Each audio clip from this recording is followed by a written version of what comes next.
Facebook has a built-in split testing tool, or A/B testing, and you'll find it when you begin to create a campaign.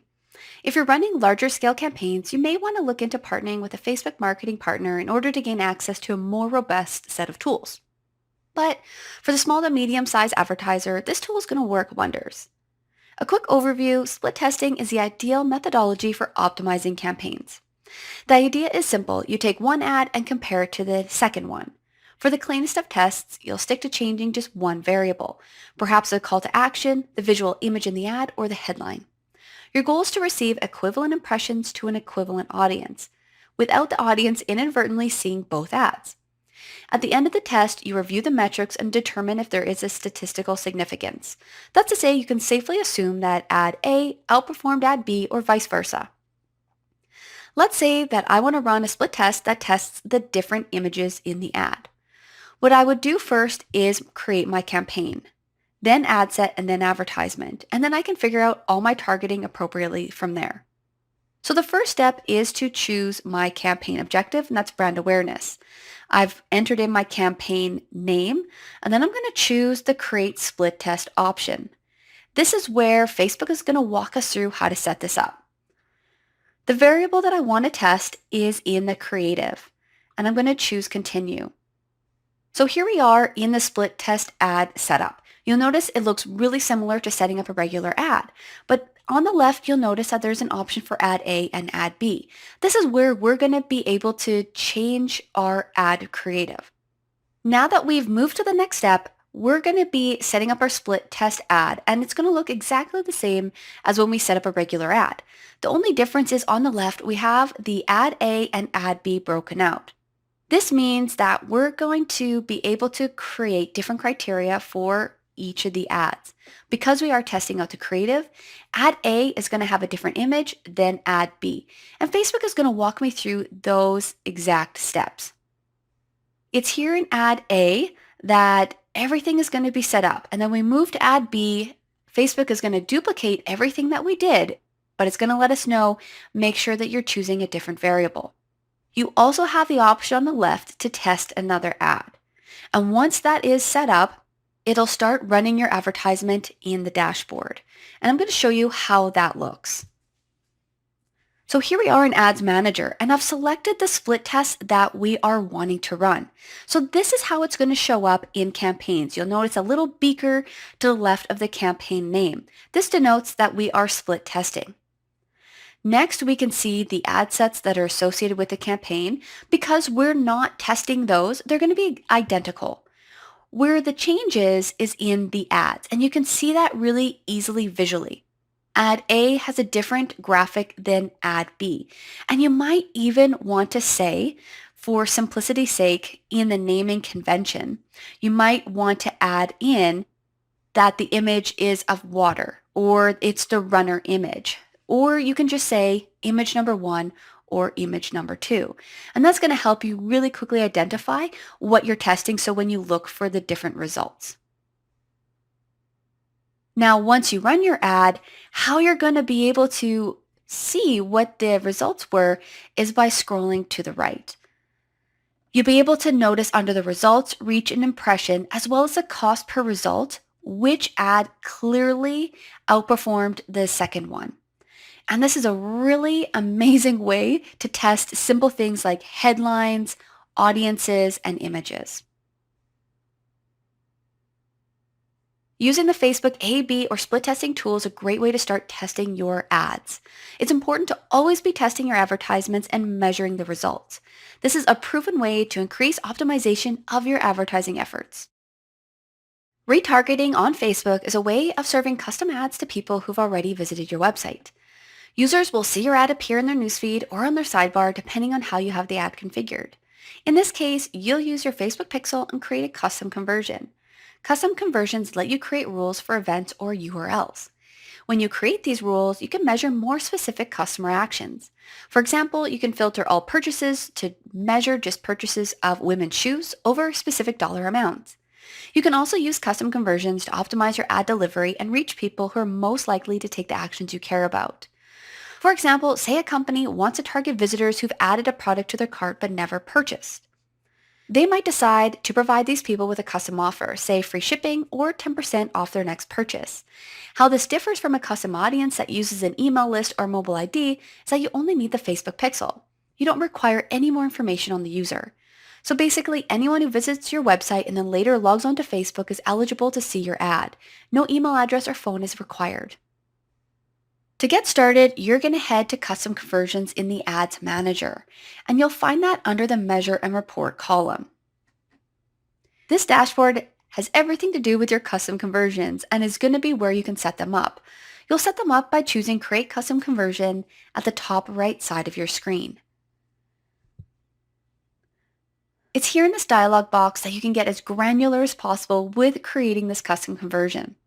You can choose which events you want to track, so we're going to use a Facebook pixel. And then below that, we can choose what website event we want to target. You have also the option of choosing different website events like view content, lead, add to cart. And then you also have the option to choose the specific URL that you want to create a custom conversion around. And you can choose whether your URL contains, doesn't contain, or equals. You can also add as many rules as it makes sense, and you're going to name your conversion and select a category. I'm going to exit out of here and show you a custom conversion that I've already set up, and that's a shopping cart abandonment conversion. It's here that we have the name, shopping cart abandonment, and you can choose to add a description if you'd like. If you have a conversion value you can associate, this is where you're going to add it here. And below the category is add to cart. Underneath, there has not been any activity on this custom conversion, and this is going to be an important place for you to look. You want to see if that is firing. You want to see if you are actually capturing those conversions. Below, under rules, we can see the source, the Facebook pixel, and then we can see the two rules that we've created a custom conversion for. So we want to include all URL traffic where the URL equals www.mywebsite.com/cart, and then include all URL traffic where the URL does not contain checkout, meaning we want anyone who's abandoned their cart to be targeted in this custom conversion. Any retargeting campaign cannot be a campaign without creating the campaign, ad set, and ad itself. So don't neglect that step. Custom conversions only work when they're associated with a campaign. Remember that an often overlooked feature of your targeting is that of an exclusion criteria, and that's what I used in this example. If you're doing a lot of advertising on Facebook, you may want to prevent your ads from being seen by anyone who's already a member of your site or has previously purchased a product you want to advertise. As you go through the ad campaign that you're creating, really pay attention that you're crafting an offer that's going to appeal to your target audience. Your customers spend a lot of time on Facebook, and retargeting is a great way to expand your reach.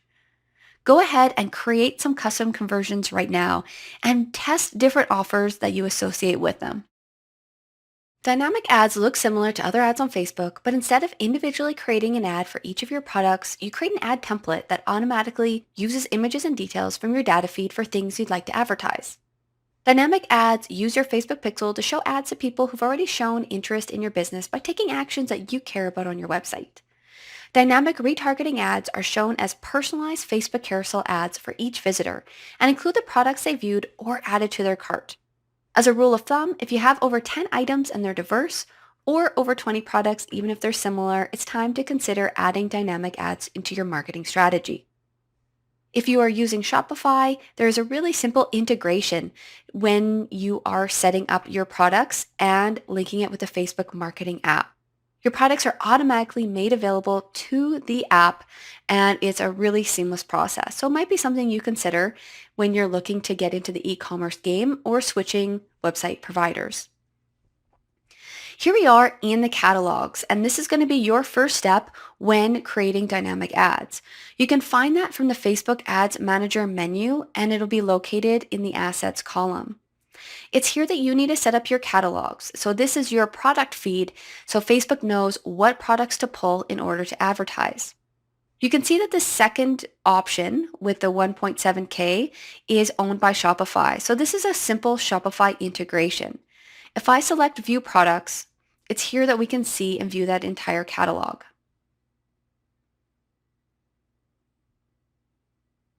What you see here are all the products associated or pulled from the Shopify account. And you'll notice if we scroll down that we can see all of them really easily. This is a great Q&A opportunity. Make sure that all your images and your products have great pictures, that the pricing is correct, and that all the data is correct, because this is what Facebook is going to be pulling. You also have the option of further segmenting. So you can create product sets. So we could create a set that is, say, just eco-friendly cutlery or eco-friendly beach wraps or whatever. So this is where we can segment that. Underneath is where we can configure, and you'll find that on the left. This is where you can set up your product data source or even your events data sources and then additional settings. So this is where you're going to tell Facebook what products to pull. Now, once you have all your products in the catalog, and it's here that you also have an ability to add new products as well, you're going to head over to Ads Manager. Once in Ads Manager, you're going to choose Catalog Sales as your objective. From there, this is how you're going to run your dynamic ads campaign. And I've already quickly set one up, so let's go take a closer look. I'm going to pop into the ad set here. Notice at the top where it says products is here that we get to choose all the products that we want to be a part of this campaign. There is a segment for beach cover-ups, but we're going to just choose all products for this example. Below that is where you can create an offer, which is going to likely yield a pretty high click-through rate or conversion. Below that is where you're going to define your audience. Now notice we have that warning sign, and it's true. A pixel or app is required to retarget this ad. We don't have a pixel associated because this is an example, but make sure that you have a pixel associated. Otherwise, you're not able to retarget. Below that, you're able to choose whether you retarget the ads to people who've interacted with your products, or you can choose to find prospective customers even if they haven't interacted with your business. We're going to choose to retarget. Below that, we have some additional options. So we can choose whether we want people who have viewed or added to the cart but not purchased.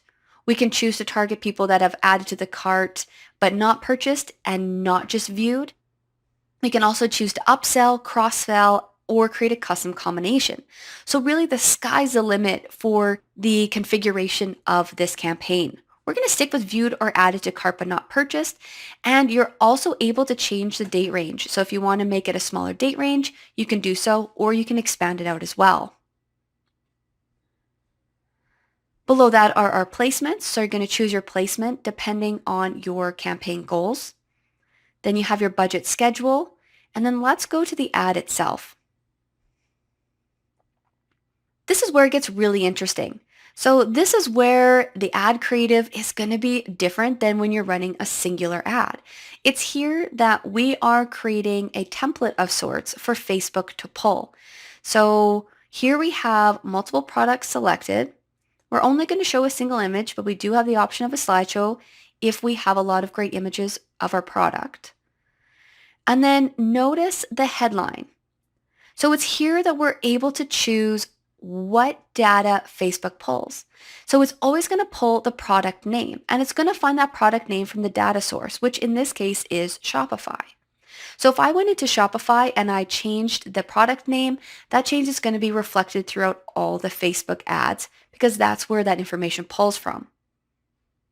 Below that, the newsfeed link description is pulling the product and the price. And as we see over in the screen capture to the right, we can tell that that looks good. And so you're always going to want to check on this sample product and see how it looks.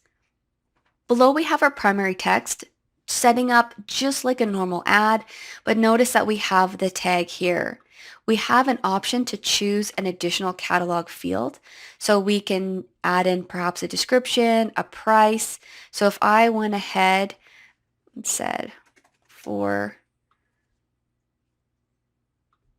$14 or whatever it is, that change is going to be reflected. And so every product that it pulls to advertise, that change is going to show up. So need an eco-friendly gift for $14. Add the zero waste organic bamboo cutlery set with eco-friendly reusable DIY flatware to your list. And so I'll notice that this product name is pretty long. it's a little bit confusing. And so this is where I would make that change on the Shopify level. So then when it pulls again, it makes a lot more sense. And then if I don't want that content in there, I'm simply going to delete it. As you scroll down, everything else is going to be the same. So really the biggest point of configuration is going to be making sure that your catalog is set up, that your items are pulling properly, and that your headline and newsfeed link description all make sense. Dynamic ads are a really exciting way to first stop creating ads for individual products if you have a ton of them. It's also a really powerful way to retarget anyone who has viewed a specific item off your website. You know that this has happened to you. You viewed an item and it's now following you everywhere on Facebook. You're now able to be the marketer that does that. A key tip is to make sure that you create ads that when they're following people, that people really appreciate and that will move them to take the action that you're encouraging. Good luck with dynamic ads. I think you'll find them a lot of fun. Congratulations! This concludes our course covering advanced Facebook advertising techniques. We've gone through a lot of material, so I do recommend revisiting any videos that align with your specific advertising objectives. What I love about online advertising is the landscape is always changing. Don't view this as a challenge, but instead as an opportunity to keep on learning and finding new edges and advantages for your business or brand. To stay on top of these changes, I want to share some helpful resources. First is to check out the Developer for Facebook site. It's here that you'll be able to keep up to date with Facebook platform changes and updates. The second is to check out John Loomer. He runs a fantastic blog dedicated solely to marketing and advertising on Facebook. A phenomenal book to help you think outside the box is called Growth Hacker Marketing by Ryan Holiday. All of these resources will help keep you up to date on all the changing trends. As always, feel free to connect with me on LinkedIn as well as Twitter via @socialmegadams. I'd love to see what you're working on and hear how your Facebook advertising is going. Thank you so much for watching. I hope you really enjoyed this course as much as I've enjoyed sharing it with you.